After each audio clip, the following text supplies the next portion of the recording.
C'est un mandat qui aura authentiquement illuminé ma vie. À la fois ma vie professionnelle, parce que c'est le prolongement de tout ce que je fais à Vitamine T depuis une trentaine d'années, de combiner l'efficacité économique et l'intérêt général, de considérer qu'il n'y a pas de fatalité sur les réponses aux questions sociales dès lors qu'on les exerce dans un environnement économique qui est remis sous le contrôle de la conscience. Et c'est un mandat qui aura illuminé ma vie d'homme parce que j'ai fait de magnifiques rencontres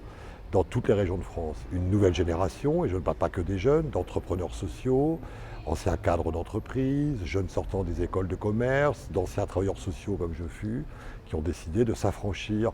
de la frontière trop étanche dans notre pays entre la question sociale et la question économique. Donc c'est un mandat qui m'aura littéralement ébloui et c'est non sans une vraie émotion que je passe la main, même si je suis très heureux de pouvoir transmettre le flambeau. Alors j'ai trois souvenirs. Le premier, c'est le premier séminaire du MOVE que nous avons fait à Lyon avec les administrateurs dont je connaissais peu d'entre eux, où j'ai découvert un monde que je n'imaginais pas, où les hommes et les femmes venaient à la fois de la question sociale, de l'industrie, de la RSE, de l'entreprise, du numérique. Et donc j'ai eu comme un bouleversement d'ouvrir mes œillères, et j'ai pris conscience que c'est à ce moment-là que je jouais mon mandat, dans la mesure où il fallait que je fédère toutes ces énergies, toutes ces compétences autour du bien commun et autour de l'intérêt général du MOVE. Mon second souvenir, c'est quand nous avons fait, Benoît Hamon et moi, une émission sur la 5, au moment de la loi, où il voulait une loi inclusive, et où beaucoup d'acteurs de l'économie sociale traditionnelle, dont je suis, que je respecte, mais qui ressemble un peu à la grande famille Adams, étaient extrêmement opposés à ce que le ministre puisse effectivement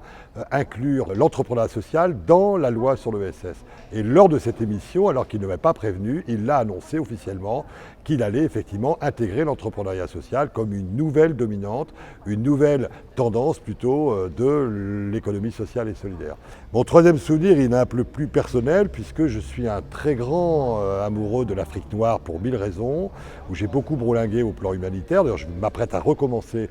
ce parcours qui aussi l'a ébloui ma vie. Et j'ai rencontré dans le cadre du MOVE, depuis un an ou deux, de jeunes entrepreneurs sociaux africains ou franco-africains